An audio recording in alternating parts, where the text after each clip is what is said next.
আলহামদুলিল্লাহ সুম্মা আলহামদুলিল্লাহ, লাখো কোটি শুকরিয়া ও সুজুদ আদায় করছি মহান আল্লাহ সুবহানাহু ওয়া তাআলার দরবারে, যে মহান আল্লাহ সুবহানাহু ওয়া তাআলা অত্যন্ত দয়া করে, মায়া করে, মহব্বত করে, ভালোবেসে আপনাকে আমাকে পবিত্র মাহে রমজানের মাস অতিক্রম করে শাওয়ালের প্রথম জুমায় আল্লাহ সুবহানাহু ওয়া তাআলার একমাত্র ঘর, দুনিয়ার সর্বশ্রেষ্ঠ ঘর মসজিদের ভিতরে জুমার নামাজ আদায় করার জন্য আসার এবং বসার যে মালিক আপনাকে আমাকে সুযোগ করে দিয়েছেন, মন প্রাণ উজাড় করে দিয়ে আমরা সকলে মালিকের দরবারে আমরা অন্তঃস্থল থেকে সকলে একবার শুকরিয়া আদায় করি, সকলে বলি আলহামদুলিল্লাহ।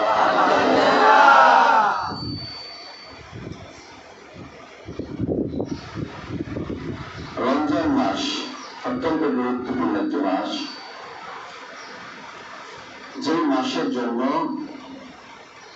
বাকি 11টি মাস মানুষ অপেক্ষা করতে থাকে, অধীর আগ্রহে থাকে যে রমজান মাস আসবে, ইবাদত করব, গুনাহ মাফ করাবো, আল্লাহ তাআলার রহমতের সাগরের ভিতরে আমরা ডুবব।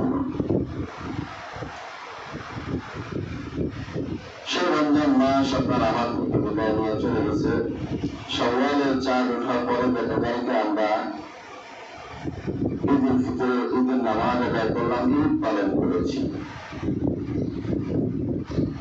ঈদ মানে হলো খুশি, ঈদ মানে কি? খুশি।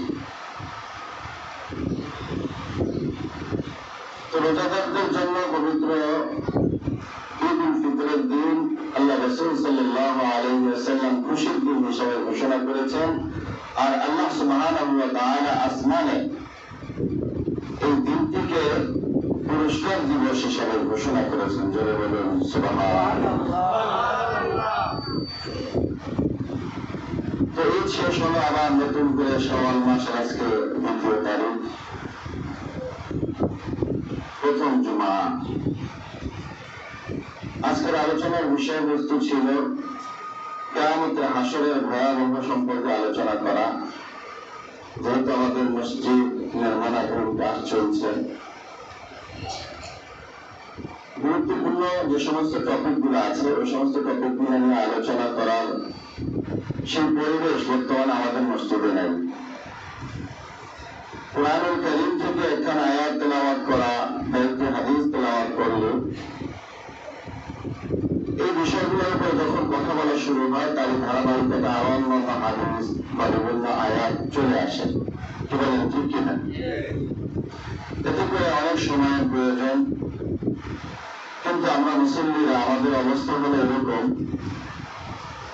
শুক্রবার দিন জুমার নামাজের আজানের পূর্বেই তো মসজিদ ভরে যাওয়ার কথা ছিল, কারণ সপ্তাহের শ্রেষ্ঠতম দিনই হল এই শুক্রবার দিন, অনেক তাৎপর্যপূর্ণ দিন।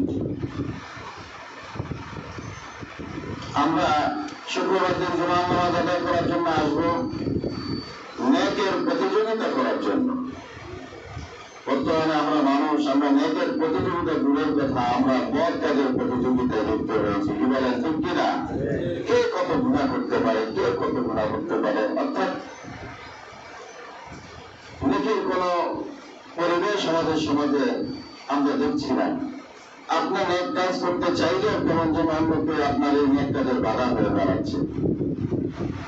ইচ্ছা করলেই আপনি ভালো নেক কাজ করবেন, কিন্তু ইমানটাকে পরিপূর্ণ সুখ হবেন, আপনার আত্মশুদ্ধির জন্য আপনি একটু চেষ্টা করবেন, দেখবেন কোনো না কোনো দিক থেকে আপনাকে বাধা দেওয়া হচ্ছে, আপনি বাধার সম্মুখীন হচ্ছেন। তো যাই হোক, সম্মানিত উপস্থিতি, আজকে আমি একটা বিষয় আপনাদের সামনে সংক্ষেপে আলোচনা করব। আমি নোট করে নিয়েছি সকাল থেকে, আমি কুরআনুল কারীমের বিভিন্ন জায়গায় আয়াতগুলা পড়লাম এবং দেখলাম, সেই অনুযায়ী আমি আজকে নোট করে নিয়ে এসেছি। আপনারা জানেন আমরা যে নামাজ পড়ি, নামাজ পড়লে যেরকম সওয়াব হয়, নামাজ পড়লে যেমন বিষয় আছে, আবার নামাজ আদায় করলে নামাজ নষ্ট হয়ে যাওয়ার একটা আশঙ্কা আছে। নামাজ ভঙ্গ হয়ে যায়, নামাজ কি হয়ে যায়? ভঙ্গ হয়ে যায়। আর এই নামাজ ভঙ্গের 19টা কারণ আছে। কয়টা কারণ আছে বলেন তো? নামাজ ভঙ্গের কতটা কারণ আছে? 19টা কারণ আছে। আবার আপনি উজু করেন, উজু করে পাক পবিত্র হন, আপনি আমি পাক পবিত্র হই।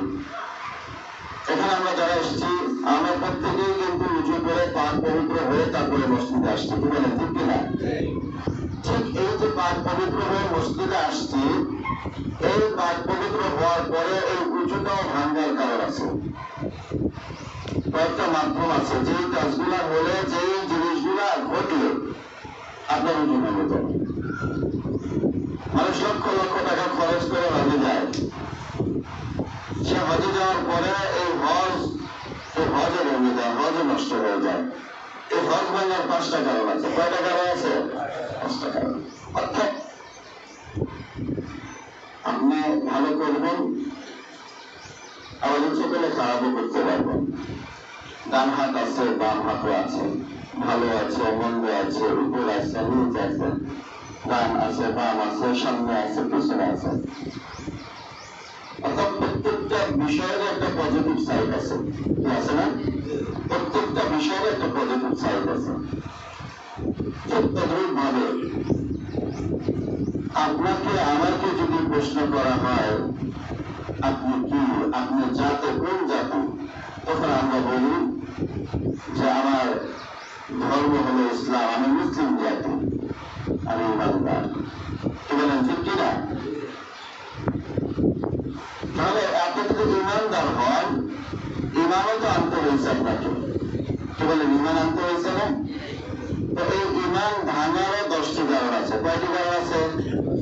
10টি কারণ আছে। 10টি কাজ হলে, 10টি বিষয় যদি কারোর মধ্যে, 10টি বিষয়ের যে কোনো একটি, যেমন নিভাবে উজু ভঙ্গের 7টি কারণ: পায়খানা প্রস্রাবের রাস্তা দিয়ে কোনো কিছু বের হওয়া, মুখ বেরিয়ে বমি হওয়া, শরীরের ক্ষত স্থান হতে রক্ত পূর্ব পানে বের হয়ে বেরিয়ে পড়া, পুতুর সঙ্গে রক্তপাত সমান বা বেশি হওয়া, জিভ পাকায় উপরে এলাম দিয়ে ঘুম যাওয়া, পাগল মাতাল ও অচেতন হয়ে এলেন আমাদের ভিতরে উচ্চস্বরে হাসিলেন। কয়টা কারণ হলো? 7টা। কয়টা? কি ভুল আসতেছে আপনাদের? খুবই গুরুত্বপূর্ণ কিছু কথা। তাহলে উজু ভাঙার এই 7টি কারণে ঘটা লাগবে উজু ভাঙার জন্য, না একটি, যে কোনো একটি ভাঙলে একটি হলে যাবে, যে কোনো একটি ঘটলে উজু হয়ে যাবে। নামাজ ভঙ্গের 19টি কারণের মধ্যে উচ্চস্বরে হাসা, একজনে আপনার পাশে বসা বা নামাজ আদায় করতেছে আপনার পাশে দাঁড়িয়ে হঠাৎ করে খাওয়া বের হয়েছে, হয়েছে না? কোনো শব্দ পেয়েছেন, কট করে হেসে দিচ্ছেন। এখন আপনি বলেন যে আপনার উজু থাকবে কিনা? উজু থাকবে? থাকবে না। 1 নম্বরে উজু হয়ে যাবে, 2 নম্বরে আপনার নামাজও যাবে। অর্থাৎ 19টি বিষয় ঘটা লাগবে, বিষয়টা এরকম নয়। নামাজ ভঙ্গের 19টি কারণের মধ্যে যে কোনো একটি যদি হয়ে যায় তাহলে আপনার নামাজ কি হয়ে গেল? নষ্ট হয়ে গেল। ঠিক ইমান ভাঙার 10টি কারণ আছে, ইমান নষ্ট হওয়ার 10টি কারণ আছে, 10টি মাধ্যম আছে, 10টি বিষয় আছে। সেই 10টি বিষয় আলোচনা করব সংক্ষেপে। কোরআন হাদিসের রেফারেন্স দেওয়ার সুযোগ নেই, যাদের মোবাইল আছে রেকর্ড করে নিতে পারেন। বাসায় যাবেন, এই আয়াতগুলো যে রেফারেন্স গুলো দিব, বাসায় যাবেন, এই রেফারেন্স অনুযায়ী কোরআন কারীম খুলবেন, খুলে আয়াত পড়ে সেটা তর্জমা লিখে নেবেন। তাহলে আমরা আজকে আলোচনা করবো কোন বিষয় নিয়ে? ইমান ভাঙার 10টি কারণ। ইমান ভাঙার কয়টি কারণ? 10টি কারণ। 1 নম্বরে ইমান ভাঙার 10টি কারণের মধ্যে সর্বপ্রথম যে কারণটি সেটা হলো শিরক করা। সেটা কি করা? শিরক করা।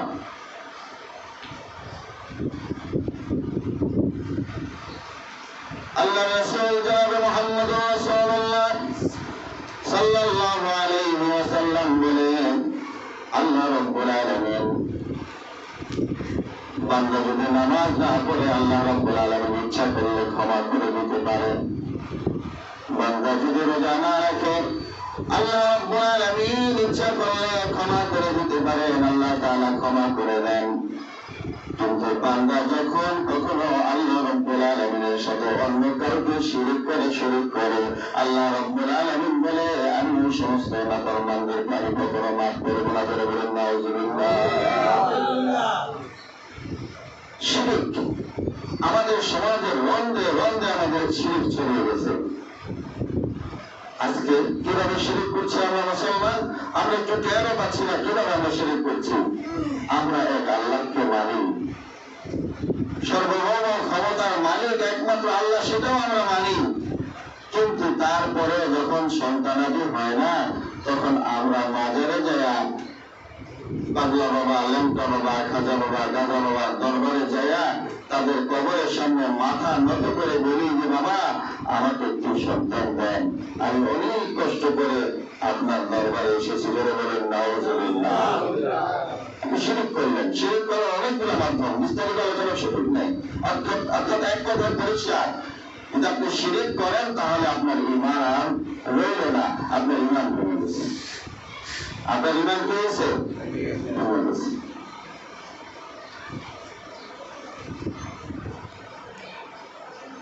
দুই নম্বরে ঈমান ভঙ্গের কারণ হলো কুফরি করা, অর্থাৎ অস্বীকার করা। যদি কোন মানুষ আল্লাহ রাব্বুল আলামিনের প্রতি পূর্ণ ঈমান আনার পরে ওই মানুষটা যখন আবার কোন সময় ঠাট্টা চলে, আল্লাহ রাব্বুল আলামিনকে অস্বীকার করে, কোন ফেরেশতাকে অস্বীকার করে, আসমানি গ্রন্থকে অস্বীকার করে, ওই ব্যক্তির সাথে সাথে সে কুফরি করলো। আর কুফরি করার কারণে ওই ব্যক্তির ধ্বংস হয়ে গেলে, তার ঈমান নষ্ট হয়ে গেলে। বলে বলেন নাউজুবিল্লাহ।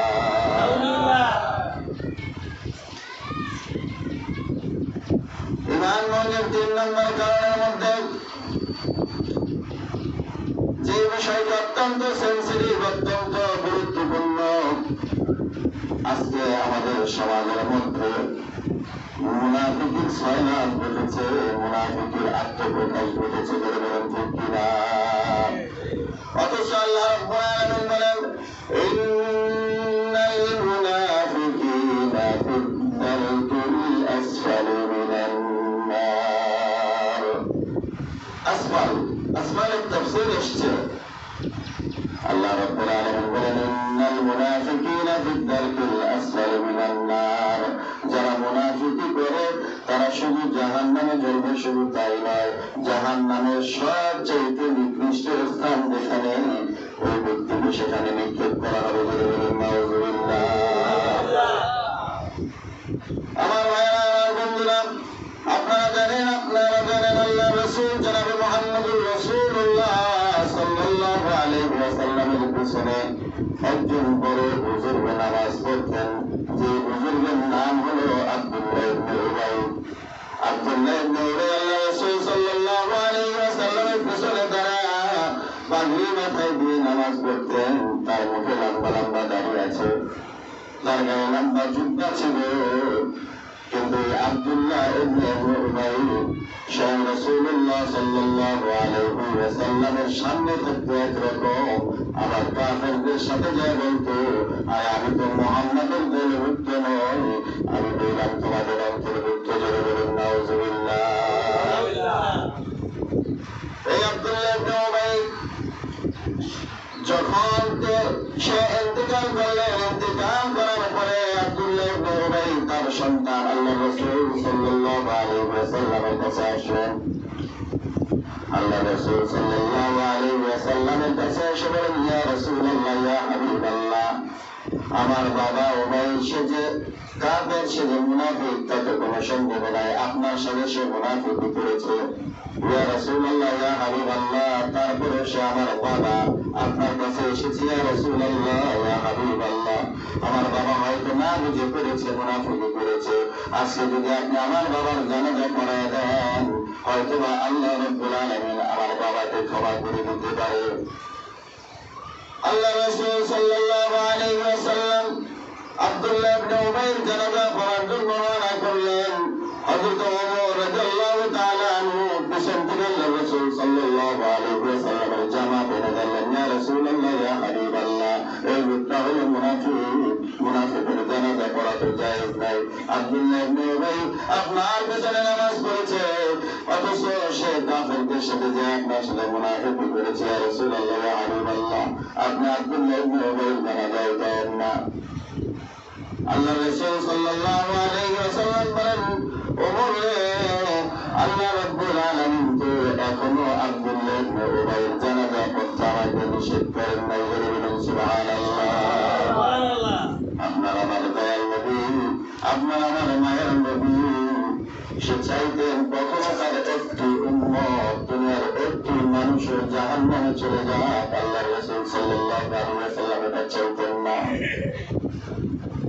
আব্দুল্লাহ ইবনে উবাইয়ের জানাজা আল্লাহ রাসূল সাল্লাল্লাহু আলাইহি ওয়াসাল্লাম চলে গেলেন।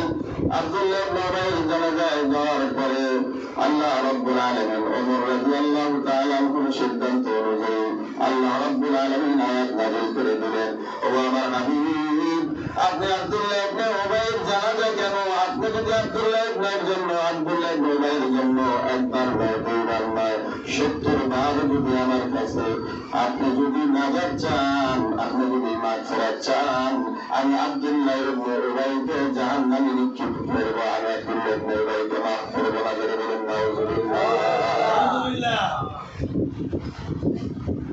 অত্যন্ত বড় কাজ এই মুনাফিকি।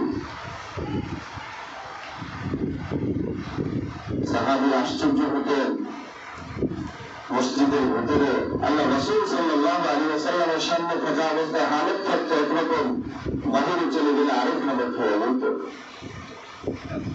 এক সাহাবী আরেক সাহাবীকে বলতেছে, ভাই, আমি তো মুনাফিক হয়ে গেছি, আমি তো মুনাফিক হয়ে গেছি।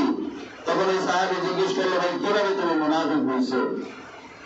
তখন বলে যে আল্লাহ রাসূল সাল্লাল্লাহু আলাইহি ওয়াসাল্লামের সামনে যখন আমি থাকি তখন আমার হালত থাকে একরকম, আর রাসূলুল্লাহ সাল্লাল্লাহু আলাইহি ওয়াসাল্লামের পিছনে যখন চলে আসি, বাহিরে যখন চলে আসি, তখন আমার হালত অন্যরকম হয়ে যায়। তখন ওই সাহাবী বললো, ভাই, তোমার যদি এই অবস্থা হয় তাহলে আমারও তো এই অবস্থা।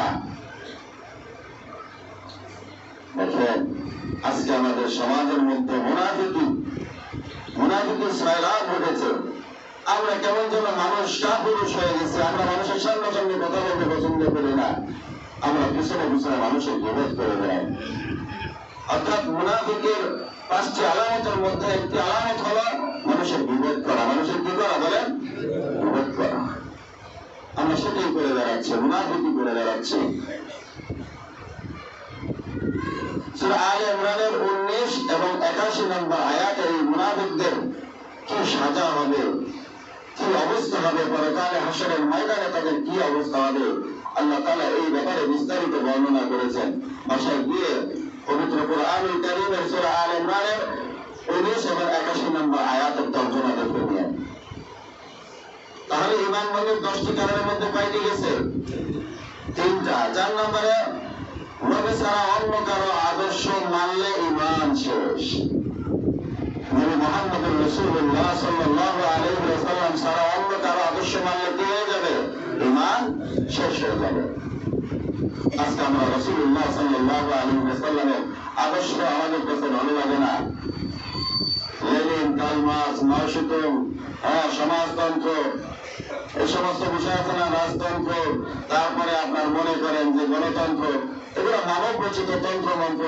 অথচ আল্লাহ রাসূল সাল্লাল্লাহু আলাইহি ওয়াসাল্লাম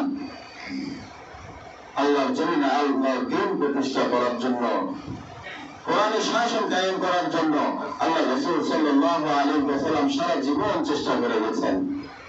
অথচ রাসূলুল্লাহ সাল্লাল্লাহু আলাইহি ওয়াসাল্লামের রাজনৈতিক দর্শন আমাদের কাছে ভালো লাগে না। আমাদের কাছে ভালো লাগে কি, দুনিয়ার এই যে লেনিন, মাও সেতুং, কার্ল মার্কস, এই সমস্ত ব্যক্তিরা তারা যে সমস্ত থিওরি দিয়েছে রাজনীতির ব্যাপারে, তাদের থিওরি আমাদের ভালো লাগে। আল্লাহ রাসূল সাল্লাল্লাহু আলাইহি ওয়াসাল্লামের থিওরি আমাদের কাছে কি লাগে না? ভালো লাগে না। আদর্শ আমাদের কাছে ভালো লাগে না। আর মোল্লারা যখন রাজনীতি করে, সমাজের এক শ্রেণীর পাপিষ্ঠ তারা বলে বেড়ায় যে হুজুররা রাজনীতি করবে কেন?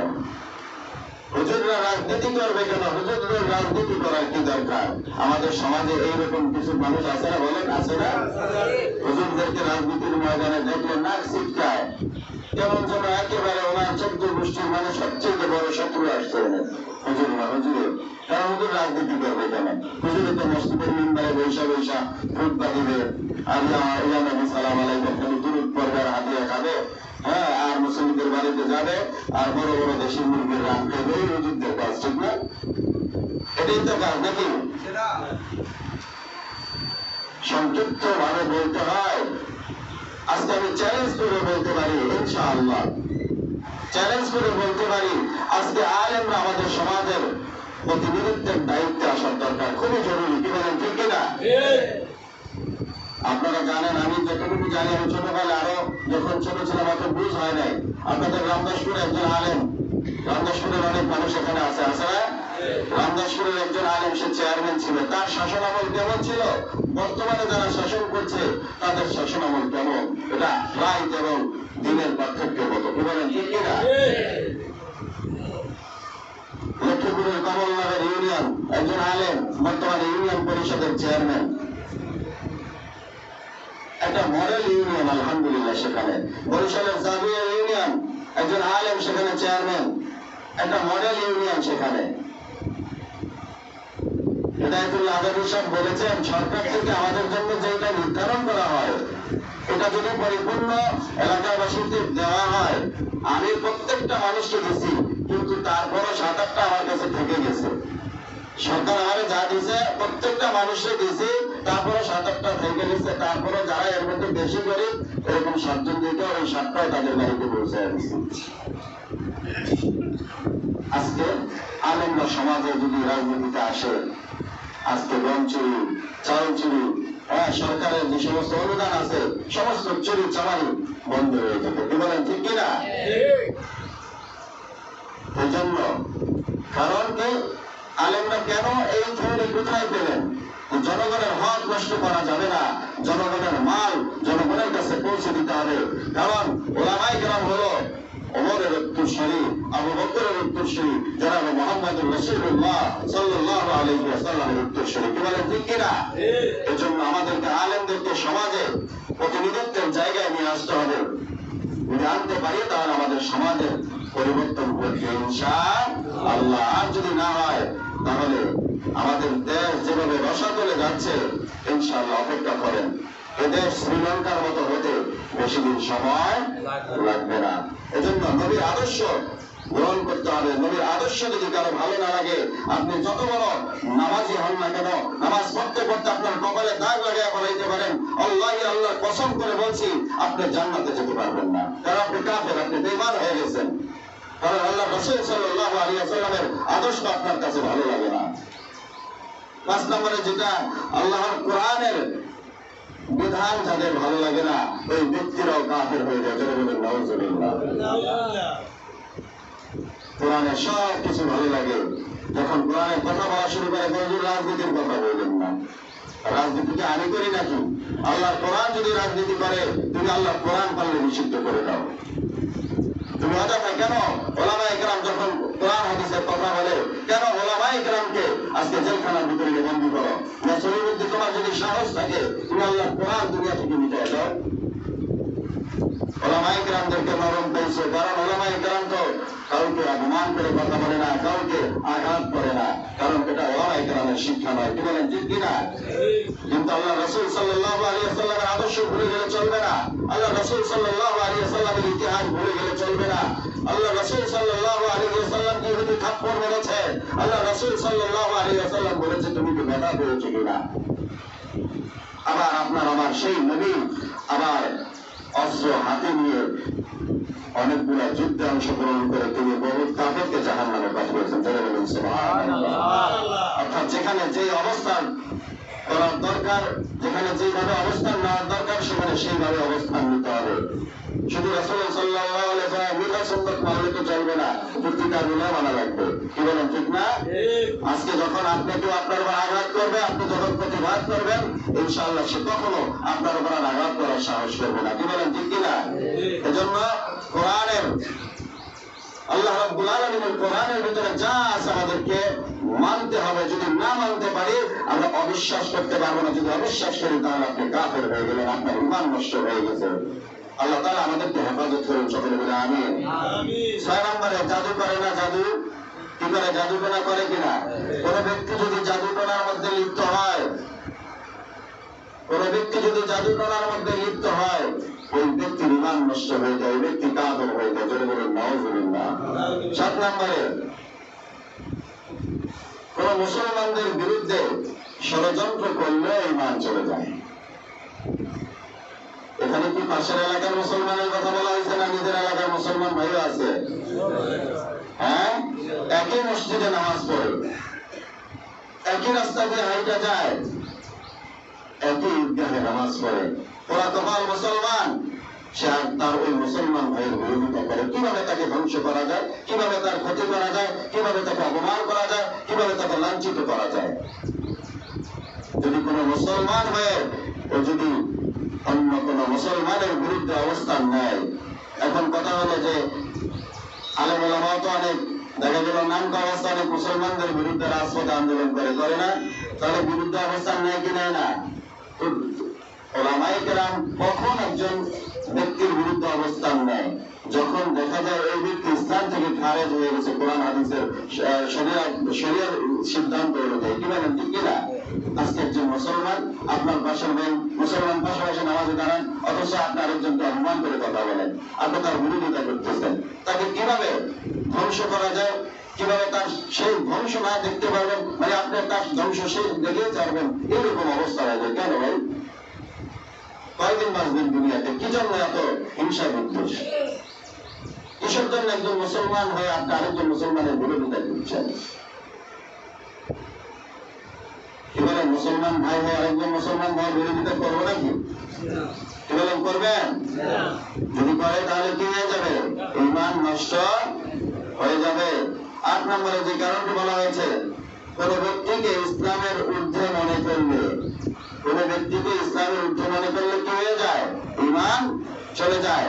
বর্তমানে কিছু মাজারপন্থী এরকম মুশরিক আছে, কিছু মুনাফিক আছে মাজারপন্থী, এরা কোরআন হাদিসের কোন শরিয়ার বিষয়গুলো এরা ধার ধারে না।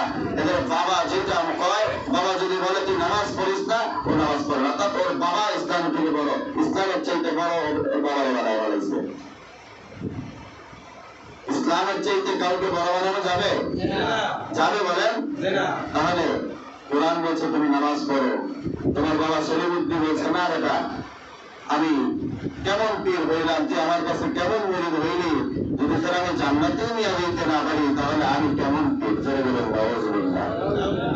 আমার মুরিদ হয়ে সুস্থ করার নামাজ দরকার নেই। জোরে বলেন নাউযুবিল্লাহ। তাহলে এই ব্যক্তি কি কোরআন হাদিস মানছে, ইসলাম মানছে? তাহলে ইসলামের উদ্যোগটাকে ইসলাম দিছে কি দেয় নাই? কি বলেন, দিছে কি দেয় নাই? দিছে। তাহলে তার কি হয়ে গেছে? ঈমান নষ্ট হয়ে গেছে। ইসলামের 9 নম্বরে যে বিষয়টি, শেষ করে দেব, 9 নম্বরে যে বিষয়টি, ইসলামের কোন বিধান অর্থাৎ কোরআন হাদিসের কোন বিধান যদি কেউ ঘৃণা করে, কোরআন হাদিসের কোন বিধানকে কেউ যদি কি করে? ঘৃণা করে, তাহলে তার কি হয়ে যায়? ঈমান চলে যায়। আজকে সুবিধাটা মানবেন আর অসুবিধাটা মানবেন না। যেটা ভালো লাগে সেটা মানবেন, যেটা ভালো লাগে না সেটা মানবেন না। এটা তো কোন মুসলমানের চরিত্র হতে পারে না। কি বলেন, ঠিক কিনা?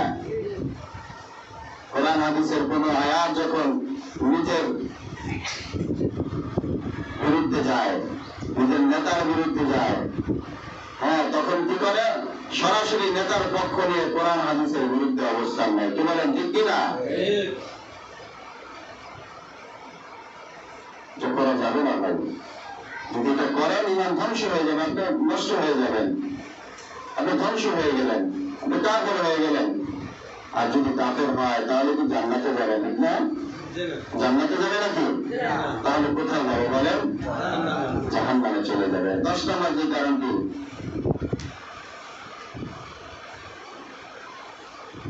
ইসলামের বিধান মানতে যারা বাধা দেয়।